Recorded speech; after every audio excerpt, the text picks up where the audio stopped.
अब defence exam crack करना हुआ और भी आसान। त्रिशूल डिफेंस एकेडमी लेकर आए हैं बिल्कुल ही एडवांस लर्निंग ऐप। तो आज ही ज्वाइन करें और स्टार्ट करें अपनी online classes. All right, I am live. Okay, जय हिंद दोस्तों, कैसे हैं आप लोग। Once again I welcome you all. मैं इंजीनियर अजय गुप्ता आप सभी लोगों का स्वागत करता हूं त्रिशूल डिफेंस एकेडमी के यूट्यूब प्लेटफॉर्म पर। दोस्तों कैसे हैं, आशा करता हूं आप जहां भी होंगे स्वस्थ होंगे। I hope you are doing well. आज हम लोग जो करने वाले हैं dear, what we are going to start a practice session. Basically paper solving है। इस प्रैक्टिस सेशन के अंदर क्या करने वाले हैं हम लोग, आज स्टार्ट करने वाले हैं CDS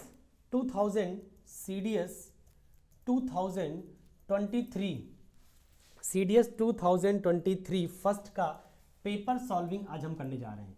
जी हाँ, बिल्कुल आपने सही सुना, हम लोग आज पेपर सॉल्विंग करने जा रहे हैं। किसका? CDS 2023 फर्स्ट पेपर का। तो अगर आपने सीरीज पेपर दिया था पहले कभी, तो आज आइए आपके साथ हम सोल्यूशन करते, कैसे किन क्वेश्चंस को कैसे करना था, क्या इसके अंदर लॉजिक्स थे, क्या समझना था। आइए फटाफट हम स्टार्ट करते हैं। ये पहला सवाल है CDS के पेपर का, जिसमें आपको बताना था अंडरलाइन पार्ट की parts of speech. Underlined part की parts of speech, like this underline part है, इसकी पार्ट्स ऑफ स्पीच बतानी है।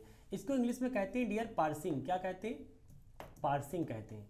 पार्सिंग का मतलब होता है अंडरलाइन पार्ट की पार्ट्स ऑफ स्पीच को मेंशन करना, उसको बोलते हैं पार्सिंग, राइट। तो जैसा लिखा हुआ है, the artist pranced around the stage singing enthusiastically. Enthusiastic का मतलब होता है बहुत उत्साह के साथ। प्रेंस का मतलब उछल कूद करना, बहुत ज़्यादा घूमते रहना स्टेज के चारों। जैसे जो अच्छे सिंगर होते हैं वो एक जगह खड़े होकर नहीं गाते हैं, वो पूरे ऑडियंस के बीच में जाते रहते हैं, राइट। उससे ऑडियंस क्या होती है, वो अट्रैक्ट होती है। अच्छा, बताना है पार्ट्स ऑफ स्पीच। मुझे लगता है कि ये सवाल डिस्कस करने लायक तो है भी नहीं, मतलब ये तुमको खुद ही पता लग गया होगा कि बेटा सब्जेक्ट के बाद क्या आता है? वर्ब आता है। वर्ब के बाद क्या आता है? ऑब्जेक्ट आता है। ऑब्जेक्ट के बाद क्या आता है? Other word. ये जुमा सेंटेंस में चार चीज़ें होती हैं। इसके बाहर ना तो आज तक सेंटेंस में कुछ देखा होगा आपने, और ना वास्तव में कुछ होता है। सेंटेंस में जुमा सिर्फ चार चीज़ें होती हैं, 1 2 3 एंड 4। इसके अलावा कभी भी सेंटेंस में कुछ और नहीं होता, याद रखिएगा। अब तुमको पता है कि द आर्टिस्ट, द आर्टिकल है, आर्टिस्ट सब्जेक्ट हो गया, सब्जेक्ट के बाद क्या आएगा? वर्ब। तो करेक्ट ऑप्शन इज वर्ब। तो ये वर्ब हो गया, सेकंड फॉर्म की यूज़ की गई है। तो आई थिंक ये बहुत सिंपल सा सवाल था, इसमें कुछ भी ऐसा नहीं जो हम बहुत एक्सप्लेन करें आपको। जहाँ एक्सप्लेन करने की जरूरत पड़ेगी वहाँ एक्सप्लेन करेंगे, ठीक है। आ जाओ भाई। नेक्स्ट लिखा है put the fork and knife in the cutlery box. देखो इन लिखा हुआ है। अब तुम जानते हो बचपन से कि ये इन क्या होती है? प्रेपोजिशन होती है। क्या होती है भाई? प्रेपोजिशन होती है। ऐसा कोई आज आप पहली बार नहीं सुन रहे, बचपन सुनते आए होंगे, और मुझे आशा है कि आप अगर आपने पेपर दिया होगा तो पक्का सही भी करके आए होंगे। तो प्रेपोजिशन के बाद क्या आता है भाई? नाउन। ये नाउन है। इसका नाउन किस केस में लिखा होता है? Objective case. लेकिन एक बात मैं यहाँ पे आपको नोटिस कर दूँ कि जो ये इन होता है ना, ये प्रेपोजिशन के साथ साथ ये एक एडवर्ब भी होता है डियर।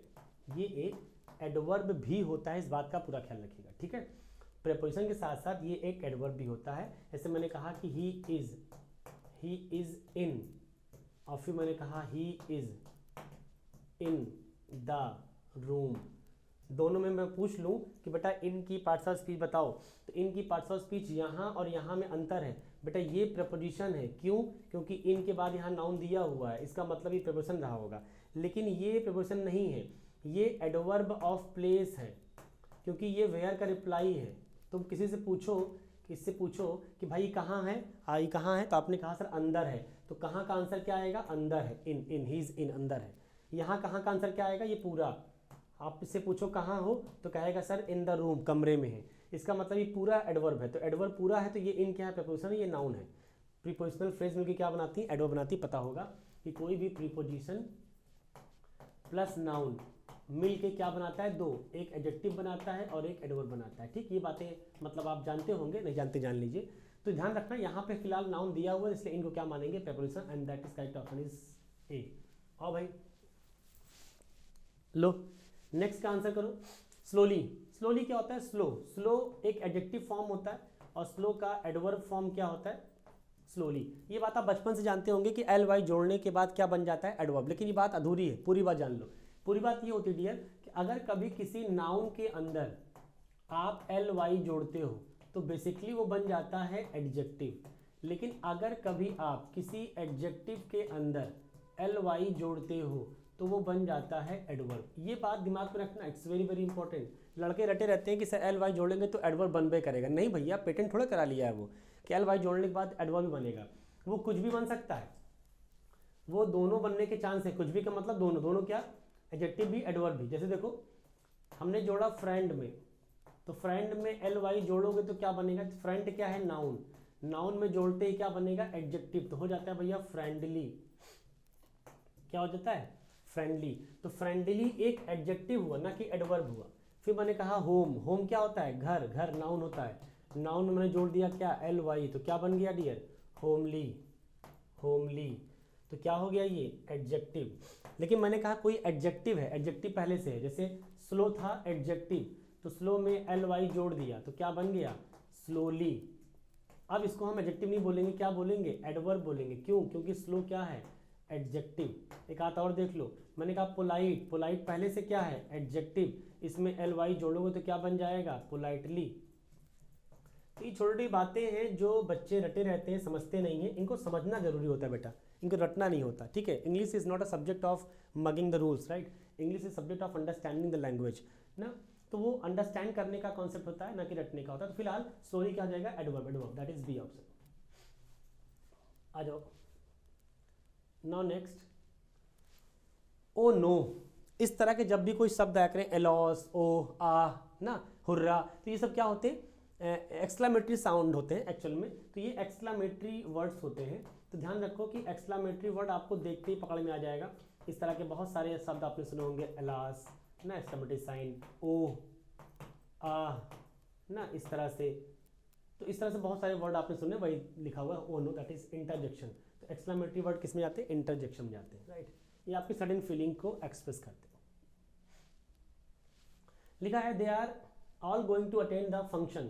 दे, अब दे क्या है, आर के पहले लिखा है, वर्ब के पहले जो भी लिखा होता है, आर क्या है, वर्ब है, और वर्ब के पहले जो भी नाउन या प्रोनाउन तुम यूज करोगे वो क्या काम करेगा, केवल और केवल सब्जेक्ट का। ये बात ध्यान रखना, वर्ब के पहले जिन नाउन या प्रोनाउन का इस्तेमाल करते हो वो क्या कहलाते हैं, सब्जेक्ट। और वर्ब के बाद जिन भी नाउन या प्रोनाउन का इस्तेमाल करते हैं वो क्या कहलाते हैं, ऑब्जेक्ट। तो यहाँ पे तुम आर के पहले लिखे हो, वर्ब के पहले, और दे क्या होता है, प्रोनाउन, तो क्या काम कर रहा है, सब्जेक्ट का। तो आंसर क्या हो जाएगा, सी, सी। बचपन से पता है आपको सारी चीज़ें, बहुत आसान पूछ लिया है। सीडीएस का पेपर बहुत टफ, इस बार पूछा नहीं, पूछना चाहिए था बट पूछा नहीं। देखो, the sun shone through the dull grey clouds. Clouds, cloud से हमने कहा कि ये मार्कर है, मार्कर मैंने कहा it's a beautiful, beautiful white, white marker, ये लिखा है। देखो कई बार क्या होता है, आपको पता होना चाहिए कि नाउन के बगल एक नहीं एक से ज़्यादा एडजेक्टिव लगा सकते हैं। एक नहीं एक से ज़्यादा का मतलब 2, 3, 4, 5 एडजेक्टिव्स आ सकते हैं। देखो ये वाइट भी बता रहा है इसी मार्कर को, और ब्यूटीफुल बता रहा है इसी मार्कर को। मार्कर ही ब्यूटीफुल है और मार्कर ही वाइट है। वैसे ही क्लाउड ही ग्रे है और क्लाउड ही डल है, राइट। तो ये जो डल और ग्रे दोनों लिखा हुआ है, दो के दोनों इसी के बारे में बता रहे हैं, इसी नाउन के बारे में। तो ये भी एडजेक्टिव है और ये भी एडजेक्टिव है। तो correct option is D, D. आ जाओ नेक्स्ट, लिखा है the principal is presiding over the meeting. देखो फिर से, ओवर क्या हो जाएगा भाई, प्रेपोजिशन, प्रेपोजिशन। क्यों, क्योंकि प्रेपोजिशन के बाद क्या आता है, अपना नाउन। मीटिंग क्या हो गया डियर, नाउन। तो नाउन हो गया तो ओवर क्या रहा होगा, प्रेपोजिशन रहा होगा, एंड दैट इज डी। बड़ा आसान है, मतलब बहुत फुटकर एग्जाम्पल्स हैं जो आप पहले भी जानते होगे, समझते होगे, बड़े आराम से इनको आप कर सकते थे। एक आज जरा आंसर आप करिए, cash machines permit people to withdraw money at any time. Permit, permit, permit is verb. देखो ये लॉक में हो रहा है, आ जाओ। कैश मशीन्स, ये क्या होगा, सब्जेक्ट। सब्जेक्ट के बाद क्या आता है, वर्ब सिखा चुका हूँ।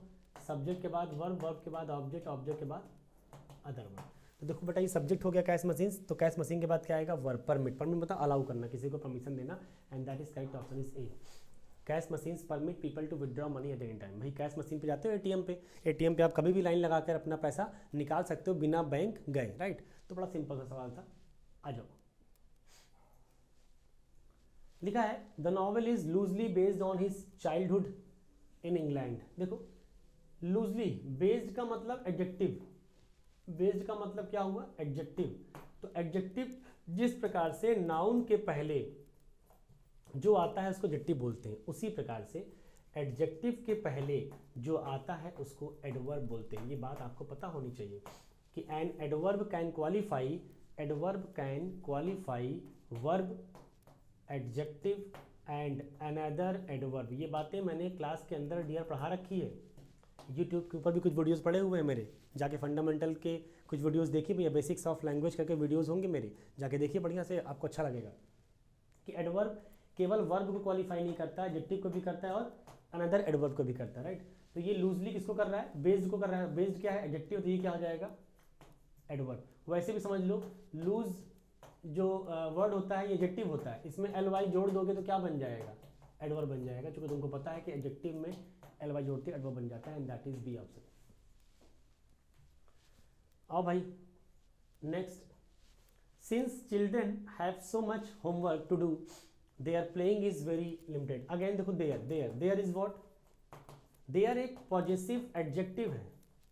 ऐसे पॉजिटिव एडजेक्टिव आप बहुत जानते होंगे, 2000 में लिख दे रहा हूँ, माई, हिज, हर, योर, आवर, ये सब क्या है, ये सब पॉजिटिव एडजेक्टिव है। इनके बाद क्या आएगा नाउन आएगा। आप क्या बोलोगे her teacher, his teacher, my teacher, their teacher, your teacher, our teacher. इनके बाद एक नाउन बोलना ही पड़ेगा। देखो our house, your house, their house, my house, his house, her house, इनके बाद एक नाउन आएगा। पॉजिटिव एडजेक्टिव हमेशा किसी न किसी नाउन के ही पहले आते हैं, बिना नाउन के नहीं आते।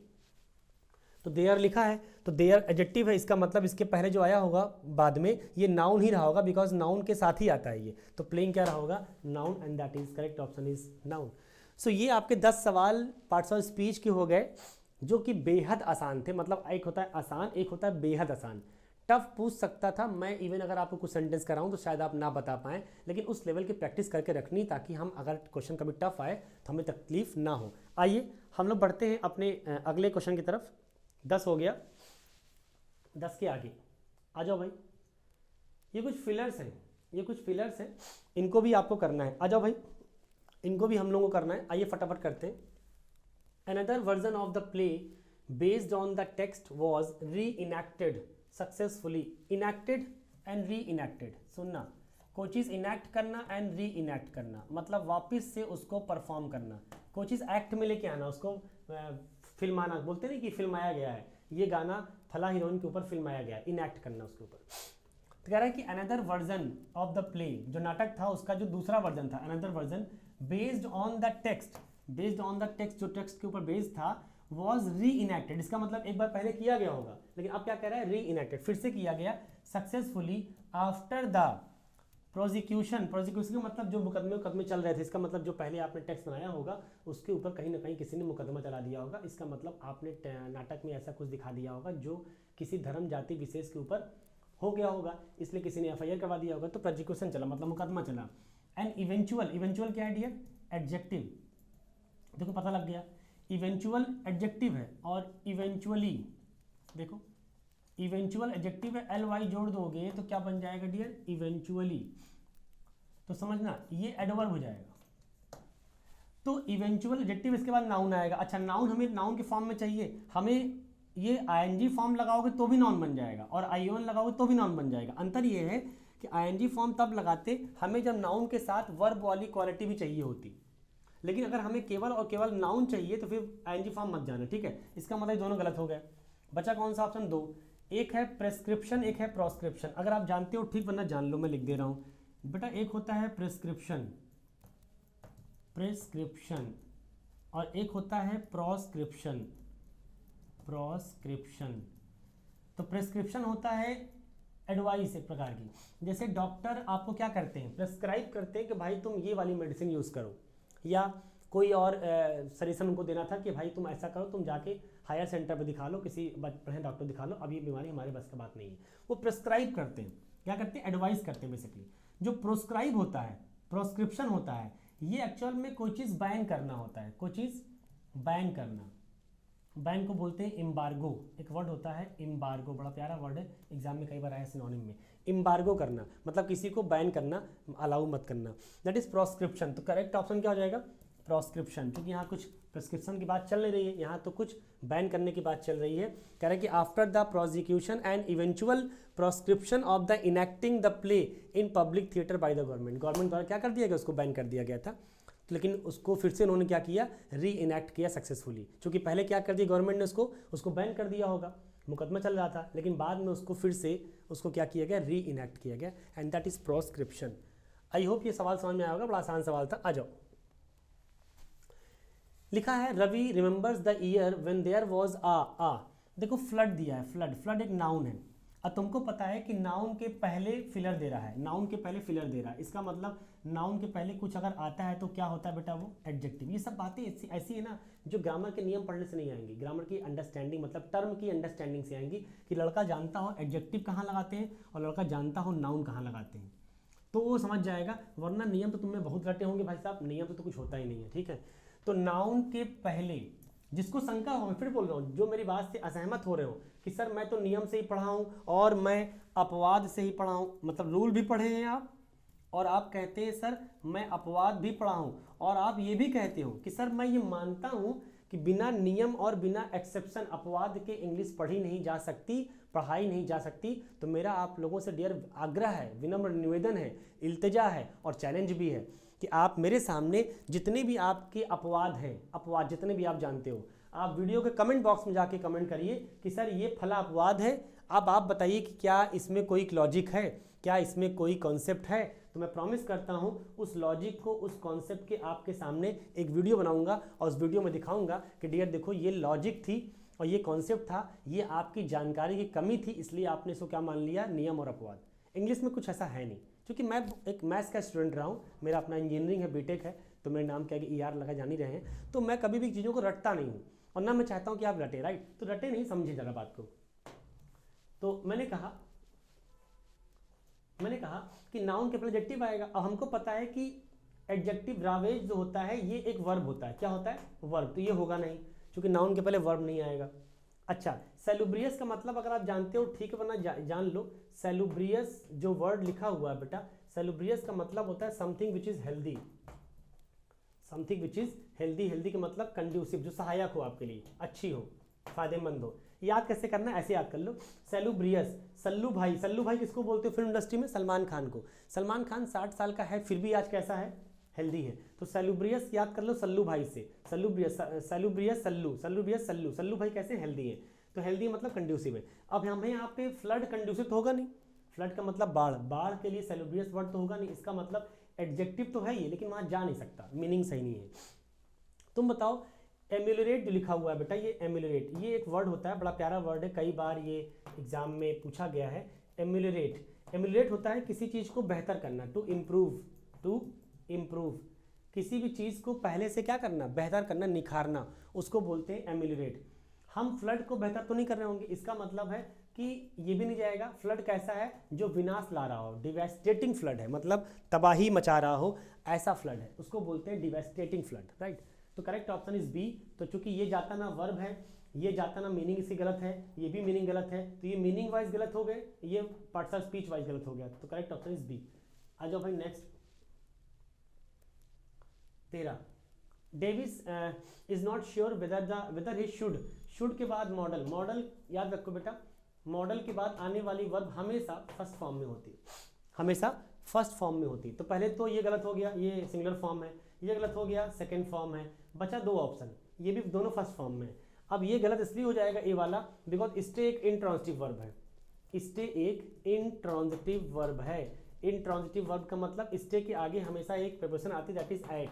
आपको बोलना पड़ेगा I stay at the hotel, तो एट लगाना पड़ता है, बिकॉज स्टे एक इंट्रांजिटिव वर्ब है, तो स्टे के बाद हमेशा एट आएगा, और यहाँ एट दिया नहीं है, डायरेक्ट लिखा हुआ है, इसका मतलब स्टे नहीं आएगा, बचेगा कौन सा ऑप्शन, बी, क्योंकि शुड के बाद वर्ब की फर्स्ट फॉर्म आनी। कितना आसान है कि मॉडल के बाद फर्स्ट फॉर्म, ये ऐसे गलत हो गया, इन दोनों में ये इंट्रांजिटिव है, चूंकि यहाँ आगे ऑब्जेक्ट दे रखा है बिना प्रिपरेशन के, इसका मतलब स्टे लगा नहीं पाएंगे, तो correct option is B.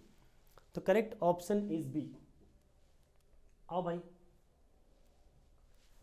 They space as responsible people do during the difficult situation. देखो दे है, दे सब्जेक्ट कैसा है, दे जो सब्जेक्ट है बेटा वो सब्जेक्ट है प्लूरल फॉर्म में।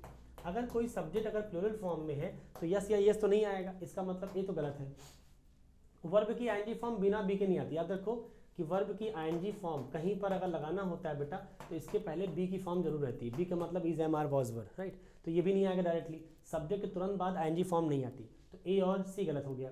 बिलीव बेटा नाउन है, बिलीव नाउन है, इसका वर्ब फॉर्म होता है बिलीव, बिलीव, बिलीव इसका वर्ब फॉर्म होता है। तो बिलीव ऐसे गलत हो गया बिकॉज दे के बाद क्या आना चाहिए, वर्ब आनी चाहिए, तो ये गलत हो गया। बच्चा कौन सा option, B, they behaved, second form past indefinite tense, they behaved past indefinite tense. आ जाओ भाई, लिखा है criminal law has taken long, ये एक ईडियम है, ये एक ईडियम है। कुछ ईडियम ऐसी होती हैं जो आपको याद करने पड़ते हैं, जैसे जो कहावतें हैं उसमें हमारा कोई बस नहीं है, इसमें हमारा कोई रोल नहीं, इसमें इंग्लिश का कोई रोल नहीं, इसमें लॉजिक्स नहीं चलती, इसमें सिर्फ और सिर्फ चलता है कि आपको पता है कि नहीं। जैसे दो जानवर बोल रहा हूँ, दो जानवर, एक होता है ऊँट कैमल और एक होता है हाथी एलिफेंट। हम कहावत में क्या पढ़ते हैं, ऊँट के मुंह में जीरा, ऊँट के मुंह में जीरा। कभी आपने सुना हाथी के मुंह में जीरा, नहीं सुना। जबकि मुझे लगता है कि हाथी का साइज शायद ऊँट से बड़ा ही हो, ऐसा मुझे लगता है, शायद आपको लगता हो। तो हम हाथी के मुंह में जीरा बोलेंगे तब भी मामला एक ही बात रहेगा कि कोई बहुत बड़ी चीज़ है उसको बहुत छोटा चीज़ दे रहे हो तुम, राइट। तो ऊँट के मुंह में जीरा, लेकिन हम बोलते क्या है ऊँट के मुंह में जीरा, बिकॉज ये हमारा ईडियम है, मतलब इसमें हमारा कोई रोल नहीं है, जो बोला गया है वही हमको बोलना पड़ेगा। तो बेटा होता है टेक लॉन्ग, ये एक ईडियम होती है, टेक लॉन्ग स्ट्राइड्स, ये एक ईडियम होती है लंबे कदम उठाना, लंबे कदम उठाना, जिससे बोलते नहीं सरकार को अब सॉलिड ठोस और लंबे कदम उठाने पड़ेंगे। तो लंबे कदम उठाना दैट इज ये ईडियम होती है, इसको याद रखना पड़ेगा। टेक लॉन्ग स्ट्राइड, तो इसमें बहुत कोई नियम कानून नहीं है, नहीं आपको बहुत समझना है, ये बस एज अ ईडियम अगर आपको याद रहेगा तो आपको याद हो जाएगा, वरना फिर दिक्कत करेगा आपके लिए, ठीक है। आ जाओ 16, many laws have been made to deal with the problems of, देखो लिखा है ऑफ एक प्रेपोजिशन है, प्रेपोजिशन के बाद क्या आएगा डियर, नाउन, नाउन या प्रोनाउन। किस केस में आएगा, ऑब्जेक्टिव केस में। अब तुम देखो जरा, तुम बताओ, कह रहे हैं कि बहुत सारे नियम, many laws have been made, बनाए गए हैं, to deal with the problems, समस्याओं से लड़ने के लिए, ऑफ अगेंस्ट वुमेन, औरतों के अगेंस्ट। तुम बताओ किस प्रॉब्लम्स किस चीज़ की, देखो डिफिकल्टीज तो होगा नहीं, खुद ही प्रॉब्लम्स लिखा हुआ है, तो डिफिकल्टीज भी वही सेम मीनिंग कन्वे करेगा। क्रिमिनल्स होगा नहीं, क्रिमिनल्स को कोई पर्सन होते हैं, क्रिमिनल्स के प्रॉब्लम्स की समस्याओं को सॉल्व करने के लिए सरकार नियम बनाएगी नहीं, क्रिमिनल्स को ख़त्म करने के लिए सरकार नियम बना सकती है, लेकिन क्रिमिनल्स की समस्याओं को ख़त्म करने के लिए सरकार नियम नहीं बनाती। भाई क्रिमिनल्स की समस्या हम क्यों ख़त्म करेंगे, अब मान लो हमारे देश में कोई क्रिमिनल हो, अब उस क्रिमिनल की समस्या जो है वो सरकार की जिम्मेदारी खत्म करना नहीं, इसका मतलब तो वाहियात हो जाएगा। सरकार तो अपने नागरिकों की पहले सुरक्षा करेगी, क्रिमिनल्स तो वैसे ही क्रिमिनल अपराधी हैं, तो उनका कहाँ से खत्म होगा, इसका मतलब सी और डी खत्म हो जाएगा। प्रॉब्लम्स ऑफ टेरर होता नहीं, मतलब टेरर की समस्या तो यहाँ है नहीं, वो ये कह रहा है कि ऑफेंसेस, अपराध कह रहा है कि many laws have been made to deal with the problems of offences, जो अपराध औरतों के खिलाफ हो रहे हैं, उनका जो रेप केस हो रहा है, उनको जो स्टेयरिंग हो रही है उनके खिलाफ, जो स्टॉकिंग होती है उनके खिलाफ, जो हर जगह औरतों को जो शोषण किया जाता है उनके खिलाफ होने वाले अपराधों की जो समस्याएं हैं उससे जूझने के लिए सरकार ने बहुत सारे नियम बनाए हैं। तो ये हमें बोलना पड़ेगा ऑफेंसेस, ऑफेंस का मतलब ही होता है क्राइम, कि जो क्राइम अगेंस्ट वीमेन हो रही हैं उनको ख़त्म करने के लिए, उनसे जूझने के लिए सरकार ने बहुत सारे नियम बना दिए, दैट इज ऑफेंसेस। आ जाओ भाई 17, a person purchasing goods and services for commercial purposes will also not come under the मतलब आर्टिकल मतलब नाउन, आर्टिकल है, अब आर्टिकल के बाद क्या आएगा डियर, नाउन आएगा खुश होने के लिए, आर्टिकल पर प्रोनाउन नहीं आता बेटा, हाँ आर्टिकल डिटर्मिनर है, determiner is always use for noun, right. So the, ये जो लिखा गया है एक्ट, ये कानून की भाषा है, इसे कानून में हम डिसीजन को डिसीजन नहीं बोलते, मतलब कानून की अपनी भाषा होती है बेटा, और हर उस भाषा को सीखना पड़ता है। डिसीजन का मतलब निर्णय, तो निर्णय को कानूनी भाषा में क्या बोलते हैं बेटा, वर्डिक्ट, फैसला। डिसीजन का मतलब आपका फैसला, योर डिसीजन, तो हम कानून भाषा में क्या बोलते हैं, वर्डिक्ट बोलते हैं। तो याद रखो कानून की अपनी एक अलग भाषा होती है, अलग टर्मिनोलॉजी होती है, वो टर्म्स सीखने पड़ते हैं। वैसे ही ये लिखा गया ना, come under the purview of this act. Purview का मतलब ही होता है उसका रेंज, परव्यू का मतलब ही होता है उसका रेंज, मतलब कि उस एक्ट के अंतर्गत ये आता है। तो परव्यू एक वर्ड है, रेंज इसको बोलते हैं कॉमन भाषा में, और कानूनी भाषा में क्या बोलते हैं, परव्यू, राइट, दैट इज। आ जाओ भाई। The emergence of sovereign Indian nation was, किस पे जो हमारा जो भारत का जो इक्वलिटी का जो वो था, nation on the nation of equality, समानता का अधिकार था। जब हमारा भारत आज़ाद हुआ, सब बना, संविधान बना, तो उसमें क्या दिया गया, उसमें दिया गया कि सबको समान अधिकार मिले, इक्वलिटी का आधार मिले, इक्वलिटी के बेस पे ही उसका हमारे नेशन का उद्गम हुआ, इमरजेंस हुआ। तो वो जो डिपेंडेंसी है, तो डिपेंडेंसी को हम इंग्लिश में क्या बोलते हैं, एक्चुअल में इसको बोलते हैं प्रीमाइज्ड। प्रीमाइज्ड का मतलब ही है based, based is equal to dependent, is equal to dependent. हमारा आधार क्या था, हमारा आधार था इक्वलिटी ऑफ नेशन ना। तो ध्यान रखो, नेशन लिखा है, नोशन लिख दिया गया, नेशन ऑफ इक्वलिटी। राष्ट्र हमारा किस चीज़ पे बेस्ड था, इक्वलिटी पे, समानता पे, नेशन ऑफ इक्वलिटी। तो कह रहा था emergence of was a sovereign Indian nation was premised is equal to was based on the nation of equality. तो ध्यान रखो कि द नेशन ऑफ इक्वलिटी जो लिखा गया है वो किस पे बेस्ड था, प्रीमाइज था, मतलब बेस्ड था। तो बेस्ड को दूसरी भाषा में क्या बोलते हैं, प्रीमाइज बोलते हैं। हालांकि इससे एक वर्ड और सुने होंगे आप, प्रीमाइसेस जो होता है कोई प्लेस, समझते हैं, प्रीमाइसेस मतलब हमारे प्लेस पर आप आ जाइए, हम यहीं पे फंक्शन कर लेंगे। तो प्रीमाइसेस का मतलब जो आपका एरिया होता है, एरिया होता है। आ जाओ भाई next. In Manipur the most important piece of literary work that continues to, अब टू लिखा है, टू के बाद डियर क्या आएगा, वर्ब की फर्स्ट फॉर्म सिखाया था अभी कुछ देर पहले। अब देखो टू के बाद फर्स्ट फॉर्म ये है नहीं, सेकंड फॉर्म है, ये एस लगा दिए, ये भी खत्म हो जाएगा, बचा ए और बी। अब ए और बी में दिक्कत क्या है कि एक है इंस्टॉल, इंस्टॉल समझते हो, बिल्कुल समझते हो, क्योंकि तुम लोग मोबाइल दुनिया के व्यक्ति हो, तो मोबाइल कंप्यूटर से आपका बड़ा नाता है।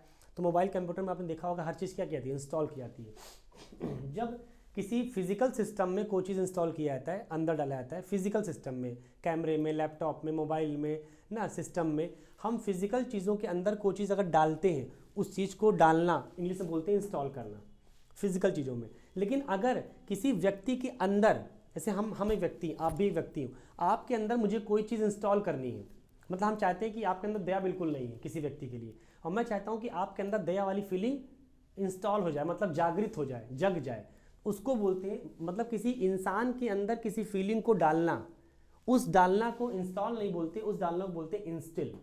तो याद रखो इंस्टिल करना मतलब कोई चीज़ इंजेक्ट करना बेसिकली। लेकिन ध्यान रखो किसी व्यक्ति के अंदर जब कोई चीज़ जागृत की जाती है, डेवलप की जाती है, इंस्टॉल की जाती है, तो उस इंस्टॉलेशन को हम क्या बोलते हैं, इंस्टिल करना। That is in Manipur the most important piece of literary work that continues to instil a sense of patriotism. देशभक्ति की भावना को क्या करना है, इंस्टिल करना है, जागृत करना है। इज ये लिखा है परवा, जो ये मणिपुर के जो मामला था, इसमें most important piece of literary work क्या था, ये करना था कि उनके अंदर क्या डेवलप कर दें, हम पैट्रियोटिज्म डेवलप कर दें, देशभक्ति की भावना डेवलप कर दें।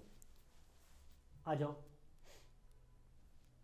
नेक्स्ट लिखा है dear, women's autobiographies in the post independence period can be seen as जो मतलब भारत के आज़ाद होने के बाद जो वीमेंस की जो ऑटोबायोग्राफीज आई है वो क्या है, इनके मतलब इनके लिटरेरी इंटरेस्ट का हम क्या माने उसको, लिटरेरी इंटरेस्ट का डिपेंडेंस माने, एविडेंस माने, इंस्टेंस माने, सब्सिस्टेंस माने। तो फिर सिंपल सी बात है एविडेंस मानेंगे। अगर वो भारत आज़ाद होने के बाद अगर वीमेंस के बहुत सारे ऑटोबायोग्राफी आ रहे हैं, इसका मतलब ऑटोबायोग्राफी कौन लिखता है, खुद कोई लिखता है। जब कोई इंसान खुद अपनी ऑटोबायोग्राफी लिख रहा है, इसका मतलब उन महिलाओं का लिटरेचर में इंटरेस्ट रहा होगा कि नहीं। ऑटोबायोग्राफी लिखने का मतलब है कि आपका इंटरेस्ट कहीं ना कहीं लिटरेचर में है, वो इस बात का प्रतीक है। अगर बहुत सारी ऑटोबायोग्राफीज लिखी जा रही हैं, इसका मतलब कि ये महिलाएं जरूर लिटरेरी इंटरेस्ट रखती होंगी, मतलब लिटरेचर में इनका इंटरेस्ट जरूर रहा होगा। और ये ऑटोबायोग्राफी इस बात का क्या है, सबूत है, एविडेंस है, and that is correct option. तो आई होप ये 20 सवाल ये भी आपके हो गए। तो मैंने आज आपको कराया जितने भी सवाल CDS 2023 के, CDS 2023 के बेटा ये पेपर थे, हम आगे और भी करा लेंगे, क्योंकि एक ही स्लॉट में अगर सब कराएंगे तो फिर आप बोर हो जाएंगे, तो बेहतर होगा। आज मैंने सीधे 2023 के फर्स्ट के पेपर करवाए हैं। 20 सवाल मैंने करवाए हैं। 10 सवाल आपको मैंने करवाए हैं पार्ट्स ऑफ स्पीच के, और 10 सवाल करवाए हैं फिलर्स के। ये 2 आपके सीडीएस के पेपर थे, इन दोनों को करवा दिया है। आगे हम किसी और वीडियो में कुछ और सेक्शन को इन्वॉल्व करेंगे, PQRS ले लेंगे या एरर ले लेंगे ना, कुछ भी ले लेंगे जो आपके लिए फ्रूटफुल रहेगा। ठीक है, आज के लिए इतना ही, मिलते हैं नेक्स्ट वीडियो में। Thank you so much.